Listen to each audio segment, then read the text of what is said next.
మన లక్ష్మీ శ్రీనివాస జ్యువెలరీస్ వార్షికోత్సవ lucky draw offer. గెలుచుకోండి 1 కేజీ సిల్వర్ వస్తువులు.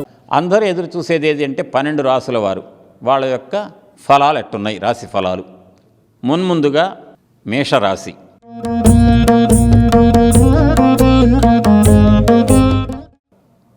మేషరాశి అనగానే అందరూ గుర్తుపెట్టుకోవాల్సిన అంశం ఏంటంటే 12 రాసులు ఉంటాయి. నక్షత్రాలు ఎన్నండి? 27. 27 నక్షత్రాలలో ప్రతి నక్షత్రానికి పాదాలు ఎన్ని ఉంటాయి? 4. 27 నక్షత్రాలు 4 పాదాలు చొప్పున పాదాలు మొత్తం 108. 108 పాదాలను 12 రాసుల్లోకి విడగొట్టాలంటే ఒక్కొక్క దానికి ఎన్ని వస్తాయి? 9 పాదాలు వస్తాయి. కాబట్టి ప్రతి రాశికి 9 పాదాలు.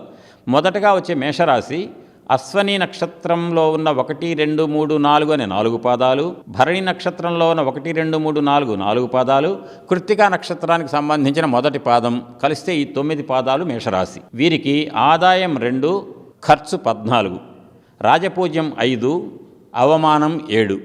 ఈ మేషరాశి వారికి గురుగ్రహం మే 13 నుండి వృషభ రాశిలో ఉంటాడు. ఆ తర్వాత మిథున రాశిలోకి వెళ్తాడు.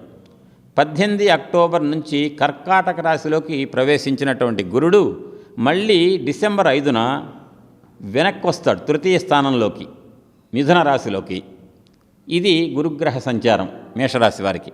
శని మార్చి 29 అంటే రేపు ఉగాది రేపనంగానే 29వ తారీఖు నుండి ఈ సంవత్సరం మొత్తం 12 నెలలు కూడా 12వ స్థానమైనటువంటి మీనరాశిలో ఉంటాడు. మేషరాశి 1, చివరిది ఏదండి? 12వది మీనరాశి. కాబట్టి 12వ స్థానంలో ఉంటాడు. రాహుగ్రహం మే 18 నుండి మీనరాశిలో ఉండి ఆ మే 18 తర్వాత లాభస్థానమైన 11వ స్థానంలో కుంభరాశిలో ఉంటాడు సువర్ణమూర్తిగా రాహువు.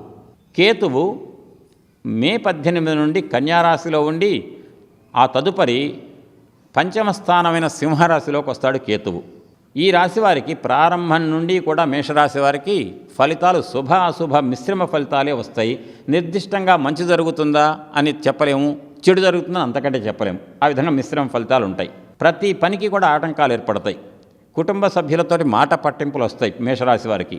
అన్నదమ్ముల మధ్య, ఇరుగు పొరుగు వార్ల మధ్య కూడా ఎప్పుడు వాదోపవాదాలు అనేటువంటి పరిస్థితి సిద్ధిస్తుంది. చెప్పుకోలేని బాధలు, మనశ్శాంతి లేకపోవటం, ఇది మేషరాశి వారికి. ఇక విద్యార్థుల విషయంలో మొదటి నుండి కష్టపడి చదివితే తప్ప ఉత్తీర్ణత కూడా పొందలేని స్థితి, అంత కష్టపడాలి. విదేశ ప్రయాణాలు ఏమాత్రం అనుకూలించవు విద్యార్థులకు, మేషరాశి వాళ్లకు. ఉద్యోగం చేసేవారికి పని ఒత్తిడి బాగా ఉంటుంది, తట్టుకోవాలి. పై అధికారులతో చాలా జాగ్రత్తగా మెలగాలి.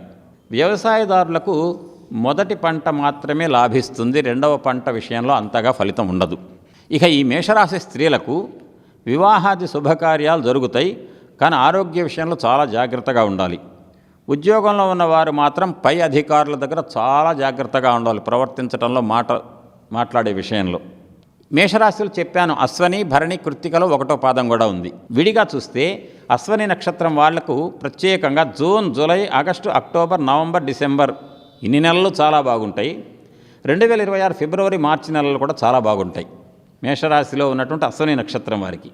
వీరు జాతి వైఢూర్యం, జాతి రాయి అంటే పిల్లికను రాయి అంటారు. ఆ రాయి ఉంగరాన్ని ఎడమ చేతి చిటికెన వేలుకు ధరిస్తే గనక కాస్త గ్రహదోషాలు తీవ్రత తగ్గుతుంది.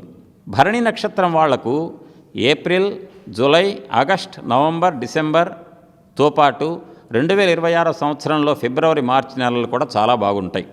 వీరు జాతి వజ్రాన్ని కుడి చేతి చూపుడు విరేలికి వజ్రం పెట్టుకోవాలి ఉంగరంలో. కృత్తిక 1వ పాదం ఏప్రిల్ నెల, ఆగస్టు, నవంబర్, డిసెంబర్, 2026 జనవరి ఈ నెలలు బాగుంటాయి. వీరు జాతి కెంపు రాయి కుడి చేతి ఉంగరపు వేలుకి బంగారంలో పెట్టుకోవాలి. ప్రత్యేకంగా కొన్ని రాళ్లకు బంగారంలో పెట్టాలి, కొన్ని వెండి, బంగారం రెండు ఏదైనా చెల్లుతుంది. పగడం పెట్టేటప్పుడు వెండిలోనే పెట్టుకోవాలి. అట్లా కృత్తిక 1వ పాదం వారికి జాతి కెంపును కుడి చేతి ఉంగరపు వేలుకు పెట్టుకోవాలి. ఇక మేషరాశికి స్థూలంగా ఓవరాల్గా చెప్తున్నా వినండి. ఏలినాటి శనికి జపం చేయించాలి. మేషరాశి వారికి ఏలినాటి శని ఇప్పుడు ఎట్టొచ్చిందండి?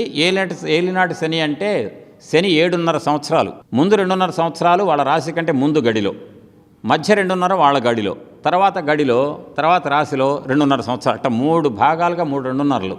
ఇప్పుడు ఏలినాటి శని ఈ ఉగాది నుంచి ఎవరికి ఎక్కువ వాళ్ళ జన్మంలోకి వస్తుందంటే మీనరాశి వాళ్ళకి, చివరి 2.5 ఎవరికి ఉందంటే మేషరాశి వారికి.